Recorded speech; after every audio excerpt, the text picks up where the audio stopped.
ആരത് രാവിലെ hello, Soman's make over. എന്റെ അമ്മയെ ഗൗരവാണല്ലോ.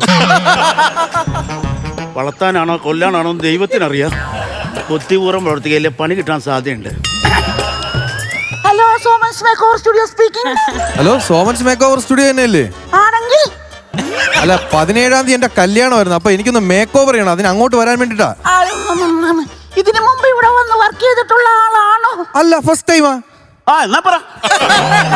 ആദ്യം സംസാരിച്ചൊരു പെങ്കൊച്ചാണല്ലോ. അത് റിസപ്ഷനിൽ ഇരുന്ന കുട്ടിയായിരുന്നു. അതെന്തോ ആയിക്കോട്ടെ ചേട്ടാ. 17-ാം തീയതി എന്റെ കല്യാണമാണ്. ആയിക്കോട്ടെ. അപ്പം എനിക്ക് സോമൻ ചേട്ടൻ തന്നെ ഒന്ന് മേക്ക് ഓവർ ചെയ്ത് തരണം.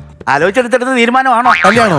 അല്ല, ഈ മേക്കപ്പ് ഇവിടെ ചെയ്യണമെന്ന് ആലോചിച്ചിട്ടെടുത്ത. അയ്യോ, ആലോചിച്ചെടുത്ത തീരുമാനം തന്നെയാണ്. ചേട്ടൻ തന്നെ എനിക്ക് മേക്ക് ഓവർ ചെയ്ത് തരണം. പിടിവാശിക്കാരനാണ്. അതെ, ഞാൻ ചെയ്യുന്നുണ്ട്, കുഴപ്പമില്ല. എനിക്ക് റേറ്റ് കൂടും. എത്രയാവും? അത് 5-10 20,000 രൂപയോ? 20,000 രൂപയല്ലേ ഉള്ളൂ? 20,000 രൂപ ഞാൻ 17-ാം തീയതി കൊണ്ട് തരുന്നു. ചേട്ടൻ എനിക്ക് മേക്ക് ഓവർ ചെയ്ത് തരുന്നു. അപ്പൊ എല്ലാം പറഞ്ഞ പോലെ. Okay, bye. അയ്യോ, ഇപ്പൊ നിങ്ങൾ വിചാരിക്കും 20,000 രൂപ കിട്ടിയിട്ട് ഞാൻ എന്താക്കിട്ട് ഉഴപ്പണമെന്ന്. കാര്യമുണ്ട്. ഇവന് 20,000 രൂപ കൊണ്ട് തരും. പിറ്റേ ദിവസം രാവിലെ ഇവൻ കൂട്ടുകാരുമായിട്ട് വന്ന് അത് മേടിക്കും. എന്റെ ഗ്ലാസും തല്ലിപ്പൊട്ടിക്കും. ഇതാണ് ഇവിടെ നടക്കാൻ പോകുന്നത്. ഒരു ബ്യൂട്ടി പാർലർ നടത്തിക്കൊണ്ട് പോകണമെങ്കിൽ എന്ത് റിസ്ക്കാ. ഒന്നെല്ലാം നടത്തണ നമുക്ക് ഈ പണി അറിയണം. ഇല്ല, പണി ആരെങ്കിലും വെക്കണം. ഒരു പരിപാടി നടക്കുമെന്ന് എനിക്ക് തോന്നുന്നത്. ഹലോ ചേട്ടാ, മനസ്സിലായി? എന്നെ മനസ്സിലായില്ലേ? കിട്ടുന്നില്ല. മീശ നോക്ക്, അപ്പൊ മനസ്സിലാവും. ഈ മീശ ഞാൻ എന്റെ കല്യാണത്തിന്റെ തലേദിവസം ഫേസ് ചെയ്യാൻ വേണ്ടി വന്നു. അപ്പൊ പെണ്ണ് ഒളിച്ചോടി പോയി. അതെ, ഇപ്പൊ എന്താണ് ഇറങ്ങിയത്? ഇന്ന് എന്റെ കല്യാണമാണ്. അപ്പൊ ഒന്ന് മേക്കപ്പ് ചെയ്യണം. ഇന്നും കല്യാണോ? ഇന്ന് കല്യാണം. എന്റെ കതിരേഷ ഇത് എങ്ങനെ സംഘടിപ്പിക്കുന്നു? അതെന്നറിയോ സോമൻ ചേട്ടാ, ഞാനേ മാട്രിമോണിയിൽ പത്രത്തിലൊരു പരസ്യം കൊടുത്തായിരുന്നു. എന്നായി എഴുതി പിടിപ്പിച്ചിട്ടേ പെണ്ണ് കിട്ടുന്നത്? അതായത് 48 വയസ്സുള്ള യുവാവ് വധുവിനെ തേടുന്നു എന്നും പറഞ്ഞു കൊടുത്തു. 48 വയസ്സുള്ള യുവാവ്. അതെ, കറക്റ്റ് കേട്ടോ, കറക്റ്റ് ഫിഗറാ 48. പിന്നെ വേറെ സാധനം ഞാൻ എഴുതി പിടിപ്പിച്ചു. അതെന്നതാ? വരന് ഡിമാൻഡ് ഒന്നുമില്ല. അത് വെച്ചിട്ടൊന്നും പ്രയോജനമില്ല. അതെ. പിന്നെ ഞാൻ പ്രത്യേകം പറഞ്ഞു, പെണ്ണിന്റെ ജീജാജോ എനിക്ക് പ്രശ്നമല്ലെന്ന് എഴുതി. ജീജാജോ ഇല്ലാത്ത പെണ്ണിനെ കേട്ടിട്ട് എന്ത്? അല്ല, എനിക്ക് അവിടെ താല്പര്യമില്ല. ജീജാജോട് എനിക്ക് താല്പര്യമില്ല. ഇപ്പൊ താല്പര്യം ഇല്ലെങ്കിൽ പിന്നീട് ഒരിക്കൽ താല്പര്യം വന്നാൽ സംഭവം ഇല്ലെങ്കിൽ പണി പാളും. നിങ്ങൾ എന്താണ് ഈ പറയുന്നത്? ജീജാജോ എന്ന് പറഞ്ഞു കഴിഞ്ഞാൽ ജില്ലാ ജാതി ജോലി, അത് പെണ്ണിന്റെ എനിക്ക് പ്രശ്നമല്ല. അതായിരുന്നില്ലേ? അതാണ്. അല്ല, ഞാനും അതിന്റെ. പിന്നെ ഞാൻ ബ്രാക്കറ്റിൽ വേറെ അഡീഷണൽ വേറെ സംഭവം എഴുതി ചേർത്തു. അതെന്നതാ? വേണ്ടി വന്നാൽ ദത്തും നിൽക്കും. നെല്ലിപ്പല കണ്ട് നിൽക്കുമല്ലേ കതിരേഷ്? 48 വയസ്സായല്ലോ. ഇപ്പൊ നമ്മളെ ഒരുപാട് ഡിമാൻഡ് ചെയ്തിട്ട് അത് കാര്യമില്ല. പെണ്ണിന്റെ പേരെന്താന്ന് പറഞ്ഞു? ശോഭ. ഓ, കിടുക്കൻ പേരാണല്ലോ ശോഭ. പേര് മാത്രല്ല ശോഭ, ശോഭനെ കാണാൻ അടിപൊളിയാണ് ശോഭ. എന്നെ പോലെ ഒന്നുമല്ല ശോഭ, പിന്നെ മീനെ പോലെയാണ് ശോഭ. അതിനെ ചെതമ്പലുണ്ടോ ശോഭയ്ക്ക്? മീനെ പോലെ ഇരിക്കും. ഇവിടെ തമിഴ് സിനിമ നടി മീനെ പോലെ ഇരിക്കും. അത്ര മീനയെ പോലെ വ്യക്തമായിട്ട് പറയാനല്ലേ കുഴയും. പിന്നെ ആകപ്പാടെ ഉണ്ടല്ലോ സോമൻ ചേട്ടാ, ചെറിയൊരു സംഭവം മാത്രമേ ഉള്ളൂ. എന്താണ്? ഞാൻ ഫസ്റ്റ് മാരേജ് ആണെങ്കിലും പുള്ളിക്കാരിയുടെ രണ്ടാമത്തെ മാരേജ് ആണ്. സെക്കൻഡ് മാരേജ്, പുനർവിവാഹമാണ്. ആദ്യത്തെ എന്താ പറ്റി? ആദ്യത്തെ തന്റേതല്ലാത്ത കാരണത്താൽ പിരിഞ്ഞു എന്നാണ് പറഞ്ഞത്. മിക്കവാറും ഞാനിത് വായിച്ചു കാണുന്നുണ്ട്. തന്റേതല്ലാത്ത കാരണം. ശോഭയുടെ തിരക്ക് ഇത് എന്താ കാരണം? ശോഭയോട് ഞാൻ ചോദിച്ചു തന്റേതല്ലാത്ത കാരണത്തെ എന്താന്ന് ചോദിച്ചു. പറഞ്ഞു അത് തന്റെ കാരണമല്ലോ, പിന്നെ താൻ എന്തിനാ തിരക്കണേ. അതാണ് അതിൽ പിടിച്ച് തൂങ്ങേണ്ട കാര്യമില്ല. പിന്നെ വേറെ കാര്യം പറഞ്ഞു കഴിഞ്ഞാണ്ടല്ലോ, ശോഭ എന്നെ വിളിക്കണ എന്നാന്നറിയോ? അതെന്നതാ?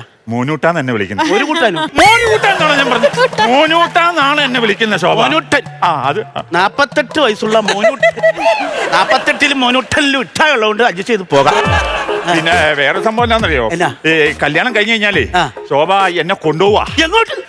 കാനഡയ്ക്ക് കൊണ്ടുപോകും. കാനഡയ്ക്കോ? ആ, ശോഭ കാനഡയിലാണ്. ലോട്ടറി പുളിങ്ങോമ്പലാണ് ഞാൻ പിടിച്ചത്. കതിരേശ് പിടിച്ചാ പുളിങ്ങോമ്പായിരിക്കും. 48-ാം വയസ്സിൽ കയറി പിടിക്കും. അതെ അതെ. കാനഡയിൽ ചെന്നപ്പോ കതിരേശിന് അവിടെ ജോലി സെറ്റ് ആക്കിയിട്ടുണ്ടോ? അല്ല, എനിക്ക് ജോലി ചെയ്യേണ്ട ആവശ്യമില്ലല്ലോ. ശോഭ ഉണ്ട് പറഞ്ഞത് മോനൂട്ടം വീട്ടിലിരുന്നാ മതി, ശോഭ വർക്കിന് പോക്കോളാന്നാണ് പറഞ്ഞത്. മോനൂട്ടം വീട്ടിലിരുന്നാ മതി. പിന്നെ ശോഭ വർക്കിന് പോകുമ്പോ വീട്ടിലെ ശോഭയുടെ ആദ്യത്തെ കല്യാണത്തിൽ 2 ട്വിൻസ് പിള്ളേരുണ്ട്. ആദ്യത്തെ കുട്ടികൾ. പിള്ളേരുടെ കാര്യം ഒന്ന് നോക്കണം എന്ന് പറഞ്ഞു. ഒന്ന് കൊച്ചിനെ നോട്ടം. പിന്നെ അതുപോലെ തന്നെ ശോഭ വർക്കിന് പോകുമ്പോ പിള്ളേരുടെയും ശോഭയുടെ ഒക്കെ ഡ്രസ്സ് അതൊക്കെ ഒന്ന് കഴുകണല്ലോ, വീടല്ലേ? 2 തുണിയല്ലേ അത്? പിന്നെ അതുപോലെ തന്നെ വീടും പരിസരമൊക്കെ ഒന്ന് ക്ലീൻ ആക്കണം. ക്ലീനിങ്. പിന്നെ അതുപോലെ തന്നെ ശോഭയ്ക്ക് അവിടെ 3 പട്ടിയുണ്ട്. ഈ പട്ടി എപ്പോ വരുമെന്ന് ഞാൻ ചിന്തിച്ചോണ്ടിരിക്കുവല്ലോ. പട്ടിയും കൂടെ വന്നപ്പോ സംഭവം ഫിൽ. പിന്നെ എനിക്ക് പിന്നെ വേറെ സംഭവം ഉണ്ടല്ലോ. എനിക്ക് ഫ്രീ ഉള്ള സമയത്ത് വേണമെങ്കിൽ അവിടെ കപ്പയും കാച്ചിലൊക്കെ കൃഷി ചെയ്യാലോ. എന്റെ കതിരേഷയെ പോകുന്ന കാനഡയ്ക്കാണ്, അല്ലാതെ കാഞ്ഞിരപ്പള്ളിക്കല്ല കപ്പയും കാച്ചിലും നടാൻ. അവിടെ ചെന്ന പെട്ടുപോകും കേട്ടോ ചാടിക്കറിയൊക്കെ ചെന്ന് കഴിഞ്ഞാൽ. എന്നെ അതിനകത്ത് പെട്ടുപോണെന്തിനാണ്? അവിടെ ചെന്ന് ഈ കതിരേഷിന് എന്തെങ്കിലും ഒരു പ്രശ്നം ഉണ്ടെന്ന് അറിഞ്ഞാണ്ടല്ലോ അടുത്ത വണ്ടിക്ക് ഞാൻ നാട് പിടിക്കും. പിന്നെ കാനഡയിൽ നിന്ന് വൈറ്റിലെ കപ്പിലേക്ക് KSRTC മിന്നൽ ഷട്ടിലടിക്കുമല്ലേ അടുത്ത വണ്ടിക്ക് കയറി വരാൻ. എനിക്ക് ഭയങ്കര ടെൻഷനാണ്. എന്താ അറിയാമല്ല, താലി കെട്ടാത്ത മണിക്കാ? താലി കെട്ടാൻ 11:30-ക്കാണ്. നിങ്ങൾ മേക്കപ്പ് ടെൻഷൻ വേണ്ട, ടെൻഷൻ. ഞാൻ പറഞ്ഞു ടെൻഷൻ വരാനുള്ള വഴി 11 മണിക്ക് ബാർ തുറക്കും. കട്ടിക്ക് ഒരു 1.5 അടിക്കുക, ടെൻഷൻ മാറും. എന്റെ കല്യാണം ഞാൻ അങ്ങനെയായിരുന്നു. ഒരു 1.5 അടിച്ചിട്ടുണ്ടെങ്കിൽ കേറിട്ട് ഒരു താലി കെട്ടി എനിക്ക് മതിയാകുന്നില്ലായിരുന്നു. ഒരു 9 താലി കെട്ടാനുള്ള വൈബായിരുന്നു. 1.5 നമ്മൾ. എനിക്ക് അടിക്കാൻ പറ്റത്തില്ല, എനിക്ക് വെള്ളം അടിക്കാൻ പറ്റത്തില്ല. ശോഭ പറഞ്ഞത് മുന്നോട്ടാ മദ്യപിക്കരുതെന്നാണ് പറഞ്ഞേക്കുന്നത്. അതാണ് വിഷയം. ശോഭയുടെ വീട്ടിലാരും മദ്യപിക്കല്ലോ, ശോഭ സമ്മതിക്കല്ല മദ്യപിക്കും. അവിടെ വിട്ട് ആരും മദ്യപിക്കല്ലോ. ശോഭ മദ്യപിക്കും. ശോഭ കാനഡയിലല്ലേ, അപ്പൊ അവിടെ തണുപ്പായതുകൊണ്ട് കാലാവസ്ഥയുടെ ഇതുകൊണ്ട് അവള് കാനഡയിലായോണ്ട് ശോഭക്ക് കീച്ച, മറ്റുള്ളവൻ കീച്ചല്ലോ. അതെ, പകല് അടിച്ചില്ലെങ്കിലും കുഴപ്പമില്ല. ഫസ്റ്റ് നൈറ്റിന് ഒരു ധൈര്യത്തിന് ഒരു 1.5 അടിച്ചാൽ എന്താണ് സോമചേട്ടൻ എന്തായി പറയണത്? നമ്മളിപ്പോ ഫസ്റ്റ് നൈറ്റില് ഒരു പരിചയമില്ലാത്തതെന്ന് പറഞ്ഞാൽ ആദ്യമായിട്ട് ഒരു റൂമിൽ ഒരു പെണ്ണും ചെറുക്കണ്ട് വരുമല്ലേ. അപ്പൊ നമ്മൾ സംസാരിച്ചിരുന്നിട്ട് ഈ ചെറുക്കനും പെണ്ണുങ്ങളും ഇങ്ങനെ ചുണ്ടും ചേർന്ന് വരുമ്പോ മണം വരല്ലേ അടിച്ചു കഴിഞ്ഞാൽ? അത് ശരി, കയ്യിലേക്ക് കിട്ടിയില്ല, അവൻ ചുണ്ടും കൂർപ്പിച്ചോണ്ടിരിക്കും. എന്റെ പൊന്ന് കതിരേശ, ആദ്യത്തെ ചുണ്ടൊക്കെ ഉള്ളു, പിന്നെ ചുണ്ടും ഇല്ല, കണ്ടാ മിന്ത്യ ഇല്ല, രണ്ടും പാത്രത്തിലായി കിടക്കും. അറിയോ? നിങ്ങളിത് മേക്കപ്പ് ചെയ്യാ ശോഭ ഇപ്പൊ വിളിക്കും കേട്ടോ. ടെൻഷൻ തന്നെ BP ഉണ്ടായിട്ട് ടെൻഷൻ കയറി. അയ്യോ, BP എന്ന് പറഞ്ഞാൽ എനിക്ക് ഭയങ്കര BP ആണ്. പിന്നെ 5 വർഷമായിട്ട് ഞാൻ BP ഗുളിക കഴിക്കണം. ഗുളിക കഴിക്കുന്ന കാര്യമില്ലല്ലോ. BP ഉണ്ടെങ്കിൽ BP കൺട്രോൾ ചെയ്യാൻ ഒറ്റ മാർഗ്ഗേ ഉള്ളൂ. BP കുറഞ്ഞെങ്കിൽ നമ്മൾ സ്ട്രെസ് കുറച്ചാൽ മതി. ആണോ? പിന്നെ ഒരു മനുഷ്യൻ, ഒരു ഡോക്ടർമാർ പോലും എന്നോട് പറഞ്ഞു തന്നില്ല. ഇത് എന്റെ ഞാനത് പറഞ്ഞു തരും. ഹലോ, നോക്കിക്കേ, ഇത്രയും കുറച്ചാൽ നീ എന്നെ കാണിക്കണം. അല്ല, അപ്പൊ നിങ്ങൾ ഡ്രസ് കുറച്ചാൽ ആൾക്കാർ വല്ലതും കയറി വന്ന് എന്നെ തെറ്റിദ്ധരിക്കും. ഡ്രസ് കുറച്ചാൽ മതി എന്ന് പറഞ്ഞേ. ഇവിടെ സ്ട്രെസ്, മാനസിക സമ്മർദ്ദം കുറക്കണ കാര്യം പറഞ്ഞത്. അയ്യോ, അതായിരുന്നു. അപ്പൊ ഞാൻ എല്ലാം കൂടെ കൊടുക്കാം. ഇത് നിങ്ങൾ മേക്കപ്പ് ചെയ്യുന്നു കുറെ നേരമല്ലോ ഇത് പറയാൻ തുടങ്ങി. കതിരേഷ് സമാധാനം നിങ്ങൾ ചെയ്യത് കതിരേഷെ, നിന്നെ ഞാനല്ല മേക്കപ്പ് ചെയ്യുന്നത്. പിന്നെ അത് അറിയാവുന്ന ഒരാളെ ഞാൻ വിളിച്ചിട്ടുണ്ട്. അപ്പൊ നിങ്ങൾക്ക് അറിയാൻ പാടില്ലേ? എനിക്കറിയാം, ഓൾറെഡി എനിക്കറിയാം. പക്ഷെ ഞാൻ സെലിബ്രിറ്റീസിനല്ലേ മേക്കപ്പ് ചെയ്യുള്ളൂ. സെലിബ്രിറ്റി ആണോ? അല്ല, ഞാൻ സെലിബ്രിറ്റി അല്ല. ഞാൻ നിനക്ക് മേക്കപ്പ് ചെയ്യത്തില്ല. ഏത് സെലിബ്രിറ്റിനെ മേക്കപ്പ് ചെയ്തിട്ടുണ്ടായി പറയാം? അതങ്ങനെ ചോദിച്ചു കഴിഞ്ഞാൽ പിന്നെ ഒരുപാടുള്ളതുകൊണ്ട് പേര് കിട്ടുന്നില്ല. ഞാൻ ഇപ്പൊ പറയാം. നിങ്ങൾ പറ, ഒരു സെലിബ്രിറ്റിയുടെ പേര് പറ. ബിജുക്കുട്ടനെ പറഞ്ഞാൽ വിശ്വസിക്കുവോ? ബിജുക്കുട്ടൻ പറഞ്ഞാൽ വിശ്വസിക്കുന്നു? അല്ല, ബിജുക്കുട്ടൻ നിങ്ങളാണോ മേക്കപ്പ് ചെയ്ത് കല്യാണത്തിന് മേക്കപ്പ് ചെയ്ത്? ആണോ? പിന്നെ ബിജുക്കുട്ടനെ കല്യാണത്തിന് ഞാൻ മേക്കപ്പ് ചെയ്ത് മണ്ഡപത്തിലേക്ക് കയറ്റി വിട്ടതും ബിജുക്കുട്ടന്റെ വൈഫിന്റെ അച്ഛൻ ഉണ്ടല്ലോ, വന്ന് എന്റെ കാലിന്റെ ചോട്ടൊന്ന് ഒറ്റ വീഴ്ച. അതിനെ തെന്നി വീണാണോ? തെന്നി വീണു. എന്റെ കാല് വീണ്ടും പറയുവാണ്, സോമേട്ടാ, ഞങ്ങൾ ഉദ്ദേശിച്ചത് മമ്മൂട്ടിയല്ല ബിജുക്കുട്ടനെയാണ്. അതുപോലെ ചെയ്തു വെച്ചു. അതുപോലെ മമ്മൂട്ടിയൊക്കെ ഇങ്ങ് വിട്ടു. അയ്യോ, എന്നിട്ട് ഇത് കഴിഞ്ഞപ്പോ എനിക്ക് ചെയ്യാൻ പറ്റുമോ? പിന്നെ ഞാൻ തിരിച്ച് റിട്ടേൺ ബിജുക്കുട്ടനെ. പിന്നെ അത് കണ്ടപ്പം ഉള്ള വൈഫ് വന്ന് എന്നോട് പറഞ്ഞു, സോമേട്ടാ, ഈ ബിജുക്കുട്ടനെയാണ് ഞാൻ ആഗ്രഹിച്ചത്. എന്റെ ഭാഗ്യാണ് നിങ്ങളുടെ അടുത്ത് വന്നത്. എന്നെ അതുപോലെ സംഭവം നിങ്ങൾ പെട്ടെന്ന്. ഹലോ, എന്റെ സജി, നീ മേക്കപ്പ് ചെയ്യാൻ അറിയാവുന്ന ഒരാളെ പറഞ്ഞു വിടാന്ന്. എവിടെയാണ് ആള്? കഥ പറയാനോ? കഥ ഉള്ള കഥ തീർന്നു. ചെറുതര കഥ പറയാൻ ഞാൻ ബെന്നിപ്പി നായരം പോലെ വേണം. പറഞ്ഞു വിട്ടിട്ടുണ്ടോ? എല്ലാ സെറ്റപ്പായിട്ട് വരുമോ? എന്താ പെട്ടെന്ന് വരാൻ പറ. ഹലോ, ഇതെന്താണ്? ഫോണിലുമില്ല. ഇപ്പൊ 11:30 എന്റെ മുഹൂർത്തമാണെന്ന് പറഞ്ഞില്ലേ? ആളെത്തും കിടക്കി തരും. പിന്നെ ഞങ്ങളുടെ കടയുടെ ഒരു റിവ്യൂ കതിരേഷ് ഒന്ന് പറഞ്ഞു തരാം. വീഡിയോ. ഇപ്പൊ എവിടെ ചെന്നാലും റിവ്യൂവിന്റെ കേസാണ്. അത് ഞാനൊരു മാറ്റം തരാം, അതങ്ങ് പറഞ്ഞാൽ മതി. പറയാം. മർച്ചനും മനതാറിൽ മധുവൂരും മാംഗല്യത്തിന് മാറ്റുകൂട്ടാൻ Somans unisex bride and groom makeover studio.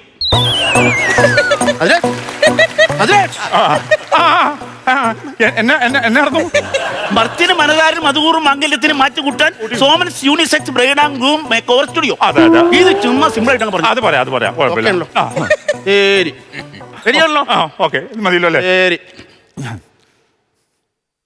മർത്തിന് മനതാറിൽ സെക്സൂറും എന്തോ ഒരു സാധനം നിങ്ങൾ അങ്ങനെ പറഞ്ഞില്ലേ? സോമൻസ് യൂണിസെക്സ്. പറയാം. റിലാക്സ്. ടെൻഷൻ ഉണ്ടോ? കുറച്ച് സമയം മാറ്റി വെള്ളം കുടിക്കാം. വെള്ളം കുടിച്ചിട്ട് ഒന്നുകൂടെ പറഞ്ഞേ. എടാ, മനുഷ്യന് മനതാറിൽ, അയ്യോ, എന്നെ കൂടെ തെറ്റിക്കുന്നില്ല. മർത്തിന് മനതാറിൽ മധുവൂറും മാംഗല്യത്തിന് മാറ്റുകൂട്ടാൻ Somans unisex bride and groom makeover studio. പറഞ്ഞു. ഞാൻ ഒരു ഒറ്റ കാര്യം ചോദിച്ചോട്ടെ? കെട്ട് കഴിഞ്ഞ് റിസപ്ഷൻ കഴിഞ്ഞ് ഒരു 5:30 ആകുമ്പോ ഞാൻ ഇനി വരട്ടെ? സമയമുണ്ട്. അപ്പൊ വന്നത് തന്നെ രാവിലെ തൊട്ട് ചുണ്ടും കുറിപ്പിച്ചിരിക്കണം. നീ ഇനി വൈകിട്ട് നീ ഇപ്പം പറഞ്ഞ ഇത്ര ചെറിയൊരു ഡയലോഗ് അല്ലേ? അത്രേ ഉള്ളൂ. മർത്തിന് മനതാരിൽ യൂണിയൻ സെക്സ്. നിങ്ങൾ അങ്ങനെ എന്തോ അല്ലേ പറഞ്ഞു നിങ്ങൾ? യൂണിസെക്സ് നീ പറയണ്ട നീ നിന്റെ ഇത് വേണ്ട എനിക്ക് വേണ്ട ഒന്നും വേണ്ട. നിങ്ങൾ എന്നെ മേക്കപ്പ് ചെയ്യണ്ടി. മേക്കപ്പ് ആളിപ്പോ വരുവാടാ. വിളി അവനെ പുള്ളിയാണോ? അതാണോ? എവിടെ പള്ളി കയറി പോണു? ആ സജി നിന്നെ എപ്പോ പറഞ്ഞോട്ടെ? ഇപ്പൊ 1.5 മണിക്കൂറല്ലേ നീ അവിടെ നിന്ന് വന്നത്? ഇപ്പോഴേ എത്തുന്നത്?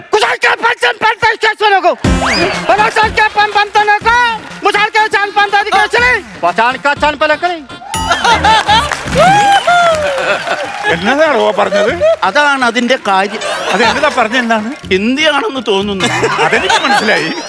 കതിരേഷ് മനസ്സിലായോ? മനസ്സിലായി. എന്നെ കതിരേഷ് തന്നെ ചോദിച്ച് മനസ്സിലാക്കല്ല. മറിഞ്ഞേ ബൈ ഇതറാബോ ബൈ. അത് എന്നാ വരാൻ താമസിച്ചത്? ഹേ ഹോ ഹോ. എന്നാ ഹിന്ദിയാ ഇത്? ഏത് യൂണിവേഴ്സിറ്റി പോയി പഠിക്കും?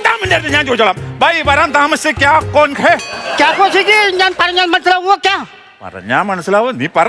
മലയാളം പോലെ തന്നെ ഹിന്ദിയല്ലേ? ശ്രദ്ധിച്ചാ പിടിയിട്ടു. പിടിച്ചാ കിട്ടും.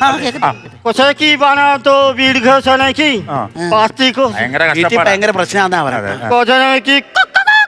കോഴി, ആടാ, പശു.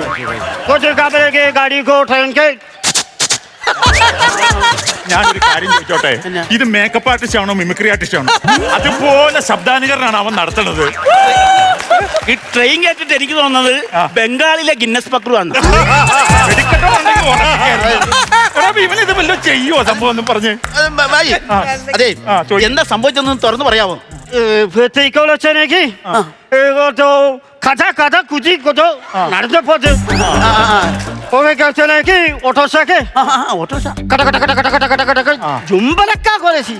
അതാണ് വിഷയം. അവൻ ഓട്ടോയിൽ വന്നപ്പോ ഗട്ടറി ചാടി അവന്റെ ജുംബലക്കായ്ക്ക് എന്തോ എന്താണ് ജുംബലക്ക? ഹിന്ദിക്കാരുടെ ജുംബലക്കെ നമ്മൾ കയറി പിടിക്കേണ്ട കാര്യം.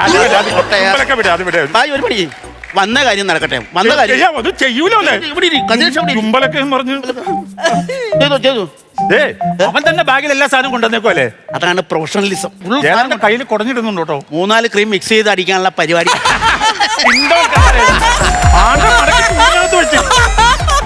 അതെന്താ എടാ പടേ വന്നപ്പോഴേ അതിനകത്ത് ചുണ്ടി തിരിയോ?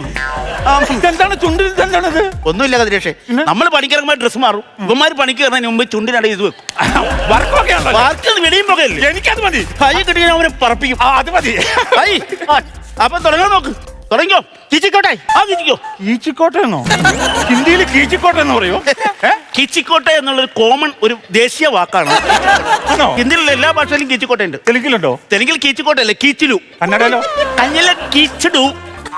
അവനോട് കീച്ചലു പറയാൻ പറ. മുടി ഹെയർ സെറ്റ് കരോ. ബാക്കി ചെയ്തോളും. ഞാൻ മടുത്ത് നിങ്ങളോട് സംസാരിച്ചു. ഞാനൊരു ചായ കുടിച്ചിട്ട് വരാം. 1-2 ചായ പോയി കുടി. ആയിക്കോട്ടെ. ആള് വർക്കറിയാവുന്ന ഞാൻ എന്ത്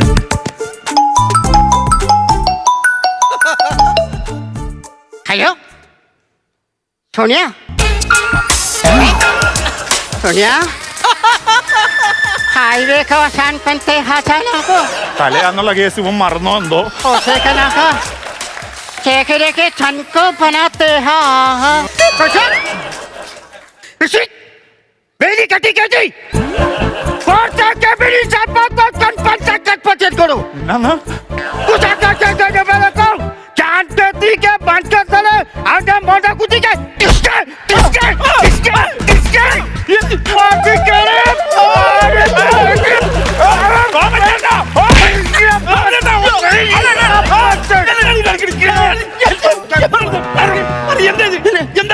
അവനെ തലയെ പിടിച്ച് മുടി മുഴുവൻ പറിച്ചെടുക്കണം. അവന്റെ നാട്ടിൽ ആരാണ്ട് വേലി കെട്ടി കെട്ടിയെന്ന് പറഞ്ഞു. ബംഗാളി കിഷൻ വേലി കെട്ടി ഇവിടെ കളിക്കുന്ന കതിരേഷനാണോ തീർക്കുന്നു? ഒരു കാര്യം ഞാൻ പറഞ്ഞേക്കാം, അവനെ കൊണ്ട് ചെയ്യിക്കണ്ട. ഹിന്ദിക്കാരൻ വേണ്ട, നിങ്ങൾക്കറിയാമെങ്കിൽ ചെയ്യും. എനിക്ക് സോറി കതിരേഷ് മുടി ആകെ ഏഴനുള്ളത് ഞാൻ സെറ്റാക്കി ഒട്ടുമായിരുന്നു കേട്ടോ. നിങ്ങൾ ചെയ്യും. ഞാൻ സെറ്റ് ചെയ്തു. പറഞ്ഞു പോയാനിപ്പോ. ദൈവമേ, ഞാൻ ചായ കുടിക്കാൻ പോയ സമയത്ത് ഇത് എന്തൊക്കെ ഇവിടെ നടന്നത്? പയ്യച്ചി കൊള്ളം കൂടെ പറിച്ചെടുക്കല്ലേ? ശോഭ എന്ത് പറയുന്നുള്ളതാണ് കറക്റ്റ്. ഒരു കുഴപ്പമില്ലല്ലോ, എല്ലാം ഞാൻ സെറ്റ് ചെയ്ത് തരും കേട്ടോ. വലിയ ടച്ചപ്പ് നിങ്ങൾ ഓൾറെഡി സുന്ദരനാണ്. ശോഭ എന്നോട് പറഞ്ഞല്ലോ. ആണോ? എന്റെ മീശയാണ് ശോഭയ്ക്ക് ഏറ്റവും കൂടുതൽ ആകർഷിച്ചതെന്ന് പറഞ്ഞായിരുന്നു. ശോഭ തന്നെ പലരെ ആകർഷിക്കാൻ പറ്റിയൊരു മീശയുണ്ട്. ഒന്നുമില്ല, ചുമ്മാ തെറ്റത് കതിരെ ഷോക്കല്ലേ ആണല്ലേ സംഭവം. ഓക്കെ ഓക്കേണാ? ആ പിന്നെ ഈ മീശയിൽ വല്ലതും ചെയ്യണോ? മീശയിൽ തൊടണ്ടെന്നാണ് ശോഭ പറഞ്ഞേക്കണത്. പിന്നെ 2 എഡ്ജില്ലേ, അത് മാത്രം ഒന്ന് ക്ലിയർ ചെയ്ത. എഡ്ജ് മാത്രം എഡ്ജ് മാത്രം ഒന്ന് കറക്റ്റ് ചെയ്താൽ മതി. അത് മതി, അത് മതി. വേറെ കുഴപ്പമൊന്നുമില്ല. ഞാൻ പറഞ്ഞില്ലേ ശോഭയ്ക്ക് മീശ എന്റെ ഇപ്പൊ ശോഭയുടെ എഡ്ജ് മാത്രം. ആ എടാ പടേ, നിന്റെ ഒറ്റ കിച്ചനും ഒരു മീശയുടെ ഒരു ഏരിയ പോയി അറിയാവോ? എന്താണ്? ഓക്കേണോ? മീശ റെഡിയായി കഴിഞ്ഞോ? മീശ ഒരു സൈഡ് ഓക്കെ, എന്നാ അതുപോലെ തന്നെ മറ്റേ സൈഡ് ഓക്കെ ആക്ക്. അതുപോലെ ഒക്കെ ആണെങ്കിൽ അവൻ കൂടി സഹകരിക്കേണ്ടി വരും. ആണോ? സഹകരിച്ചിട്ടായാലും മീശ ഓക്കെ ആക്ക്. ഞാൻ പറഞ്ഞില്ലേ അത് കറക്റ്റ് ചെയ്യാം. 2 സൈഡ് ഒരുപോലെയാണോ? ഇപ്പുറത്ത് ഇച്ചിരി കുഴപ്പമുണ്ട്. അത് കറക്റ്റ് ചെയ്യണം. കറക്റ്റ് ചെയ്യാനല്ലേ ഞാനിവിടെ നിൽക്കുന്നത്. കണ്ടോ? നോക്കട്ടെ. ഉണ്ടെന്ന് ഇപ്പൊ ഇച്ചിരി വെട്ടിയുണ്ട്. എഡ്ജ് മാത്രം. എഡ്ജിന്റെ പരിപാടിയേ എനിക്കുള്ളൂ. എഡ്ജിന്റെ പണിയും വിദഗ്ധനാണ് ഞാൻ, അറിയാം. 2 ഒരേപോലെയല്ലേ? ചെറിയൊരു വിഷയം കൂടി ഉണ്ട്. 2 സൈഡും ഒരുപോലെ. ഓക്കേ. ഏകദേശം ഞാൻ ഈ നിർബന്ധം പിടിച്ച സംഭവം എന്നറിയോ? ഇല്ല. ഞാൻ മേക്ക് ഓവർ ചെയ്ത് മണ്ഡപത്തിൽ ചെല്ലുമ്പോ ആളുകൾ അഭിപ്രായം പറയണം മുഖത്ത് നോക്കി. മണ്ഡപത്തിൽ ചെല്ലണ്ട, ഇവിടെ നിറങ്ങുമ്പോ തൊട്ട് അഭിപ്രായം. അത് മതി എനിക്ക്. മാസ്ക് ഉണ്ടോ കയ്യിൽ? ആരെ കിടപ്പുണ്ട്? മാസ്ക് ഒരെണ്ണം എടുത്ത് വെച്ചു. അതിനകത്തിനാ? കാരണം ഇവിടെ അഭിപ്രായം മേടിക്കണ്ടല്ലോ, അവിടെ ചെന്നിട്ടുള്ള അഭിപ്രായം എത്തിയാൽ മതി. അതെ അത് മതി. കണ്ണാടി ഒന്ന് കാണിച്ചു നോക്കട്ടെ. എന്തിനി കണ്ണാടി ഒന്നും ആവശ്യമില്ല. നോക്കട്ടെ എങ്ങനെയുണ്ട്. ശോഭയുടെ താല്പര്യത്തിനല്ലേ നമ്മൾ മീശ സെറ്റ് ചെയ്തത്. ശോഭ ഞെട്ടണം. അപ്പൊ ആദ്യം ശോഭ കാണട്ടെ, സർപ്രൈസ് അടിക്കട്ടെ. ശോഭ ഞെട്ടി കഴിഞ്ഞിട്ട് കതിരേഷൻ ഞെട്ടിയാൽ മതി. അത് മതി. അപ്പൊ അവിടെ ചെന്നിട്ട് മാസ്ക് ഊരുന്നു, ശോഭ ഞെട്ടുന്നു, കൂടെ കതിരേഷൻ ഞെട്ടുന്നു. മതി. എനിക്കത് നിങ്ങളെ കിട്ടിയത് എന്റെ ഭാഗ്യാണ്. അത് പറയാനുണ്ടോ? എന്തോരം ബ്യൂട്ടി പാർലർ കിടന്നിട്ട് ഞാൻ ഇവിടെ വന്ന് കയറിയത്. കേറും അങ്ങനെ തലവിധി അതാണ് അങ്ങനെ സംഭവിക്കും. പിന്നെ ഞങ്ങളുടെ പേയ്മെന്റ് സെറ്റ് ചെയ്യാമെങ്കിൽ ഞങ്ങൾക്ക് മുങ്ങായിരുന്നു. അതിനെ മുങ്ങാരെന്ന് പറഞ്ഞു? മുങ്ങാനോ? മുങ്ങാനല്ല, ഞങ്ങൾക്ക് കട ഇന്ന് ഇത് കഴിഞ്ഞ കട അടക്കുക. അപ്പൊ പിന്നെ കുറച്ച് നാൾ കഴിഞ്ഞ് തുറക്കുന്നുള്ളൂ. നീ പിന്നെ എന്ന് തുറക്കും? കതിരേഷൻ കാനഡയ്ക്ക് പോണേ. ഞാൻ കാനഡയ്ക്ക് നാളെ വൈകിട്ടത്തെ ഫ്ലൈറ്റിന് പോകും. എന്നാ മറ്റന്നാ രാവിലെ തുറക്കും. നിങ്ങൾ ആരൊക്കെ പോട്ടെ? നിങ്ങളുടെ പേയ്മെന്റ് എത്രയാന്ന് പറഞ്ഞു. പേയ്മെന്റ് ഇപ്പൊ വർക്ക് വെച്ചിട്ട് ഇപ്പൊ ഒന്നും ചോദിക്കേണ്ട ഒരു സാഹചര്യമല്ല. എന്നാലും അല്ല പറ, നിങ്ങൾ പറ എത്രയാന്ന് പറ. അങ്ങനെയൊന്നും ഇല്ല, ഉള്ളത് തന്നാ മതി. ഒരു കാര്യം ചെയ്യ്, 10,000 ആണ് നമ്മൾ പറഞ്ഞത്. ഇതൊരു 12,000 രൂപയുണ്ട്. സന്തോഷായില്ലേ? അതുപോലത്തെ വർക്ക് എനിക്ക് ചെയ്ത് തന്നുകൊണ്ടാണ്. ഹാപ്പി. ജ്യോതി ശോഭ വിളിക്കണ പറഞ്ഞപ്പോഴത്തെ ആ ശോഭ പറ മോനൂട്ടനാണ്.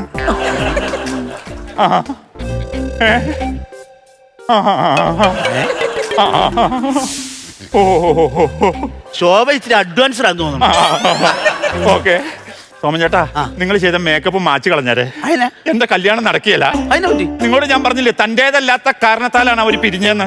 ആ കാരണം എന്താന്ന് മനസ്സിലാക്കി ശോഭയും ശോഭയുടെ ഭർത്താവും കൂടെ ഒന്നിക്കാൻ വേണ്ടി പോവുകയെന്ന്. അയ്യോ, അപ്പൊ കല്യാണം എന്റെ കല്യാണം ഇന്ന് നടന്നില്ല. ഇനി എന്റെ കല്യാണം 60ാമത്തെ വയസ്സിലേ നടക്കുള്ളൂ. 60ാമത്തെ വയസ്സാണ് കല്യാണം. കല്യാണമല്ല, പിന്നെ നിന്റെ ഷഷ്ടി പൂർത്തി. ശോഭ കതിരേഷ ഇപ്പൊ പറയേണ്ട ശോഭയെന്നല്ല, പിന്നെ ശുഭം.